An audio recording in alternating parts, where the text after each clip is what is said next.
10th class, very good morning to all. This is Neelam Saxena, your biology teacher.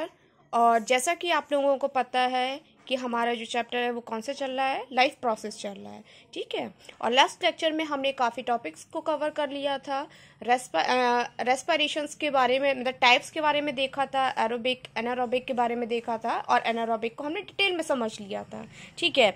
Anaerobic और जो aerobic और anaerobic का एक छोटा सा मैं आपको चार्ट लास्ट में समझाऊंगी, एक क्लास में समझाऊंगी मैं। बट उससे पहले जो है मैं एक क्वेश्चन को डिस्कस कर लूँ ताकि आपको कभी दिक्कत ना हो इस चीज़ को समझने में। अगर ये क्वेश्चन आ जाता है, why do we fall tired during vigorous exercise, ये क्वेश्चन आ जाता है, रिपीट हो जाता है बोर्ड में कि हम थका हुआ महसूस क्यों करते हैं जब हम बहुत सारी एक्सरसाइज कर लेते हैं, why we are feeling so, ठीक है। ड्यूरिंग एक्सरसाइज, जब हम एक्सरसाइज कर रहे होते हैं, अवर मसल्स, हमारी जो मांसपेशियां जो होती हैं, शोज एनारोबिक रेस्पिरेशन।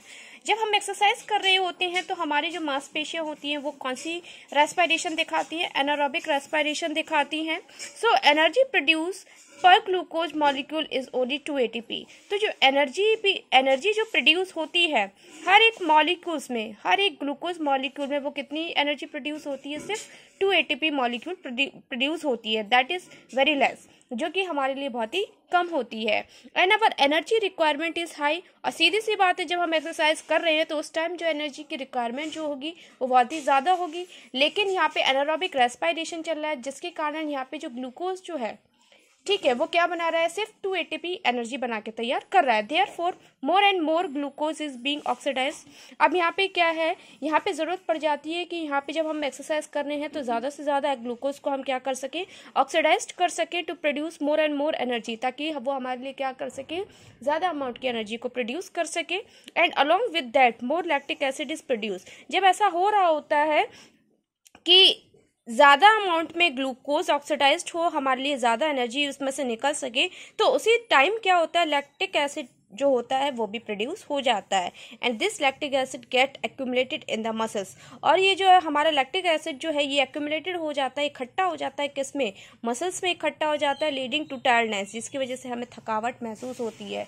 और मसल्स में हमारे दर्द भी होता है। जब हम एक्सरसाइज करते हैं तो हम क्या होता है, मसल्स में दर्द होता है ना, क्यों, क्योंकि हमारे मसल्स में क्या होता है, जो लैक्टिक एसिड जो है वो इकट्ठा हो जाता है उसकी वजह से, ठीक है।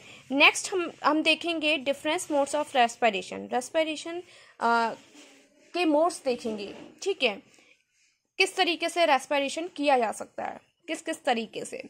स्किन जो क्या, जिसको हम क्यूटिकल रेस्पिरेशन भी कहते हैं, ठीक है, अर्थवॉर्म में होता है, क्यूटिकल रेस्पिरेशन कहा जाता है अर्थवॉर्म में, जब ये स्किन के थ्रू रेस्पिरेशन करते हैं, ठीक है।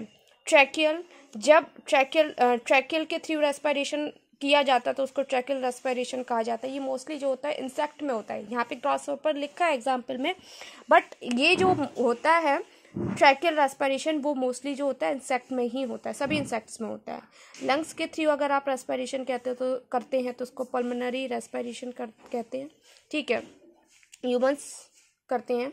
गिल्स के थ्रू अगर रेस्पिरेशन होता है उसे हम ब्रैंकियल रेस्पिरेशन कहते हैं, जैसे कि फिशेस, प्रॉन्स, झींगे वगैरह हमारे करते हैं, ठीक है।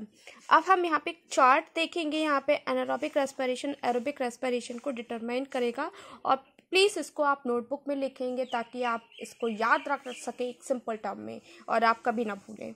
ग्लूकोज में जो कार्बन होते हैं उसके जो मॉलिक्यूल्स होते हैं वो कितने होते हैं, 6 कार्बन मॉलिक्यूल्स होते हैं, ठीक है। ये साइटोप्लाज्म में चला है यहाँ पे, ठीक है, किस में चला है, ये एनारोबिक की बात चल रही है, तो ये किस में चल रहा है, ये साइटोप्लाज्म में चल रहा है सेल के।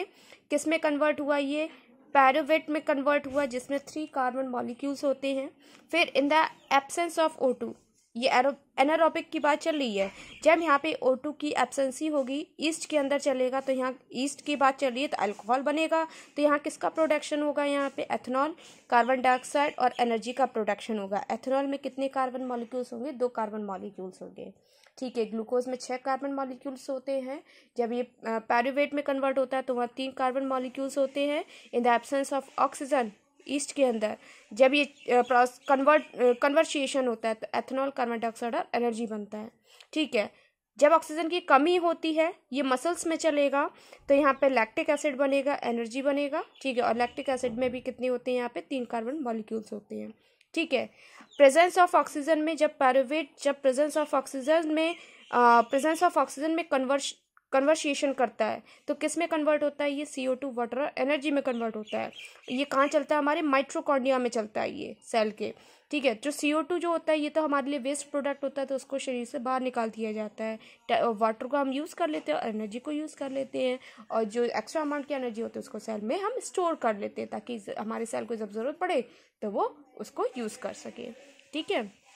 तो this is all about today, और नेक्स्ट लेक्चर में नेक्स्ट टॉपिक्स को हम डिस्कस करेंगे। ठीक है। Thank you.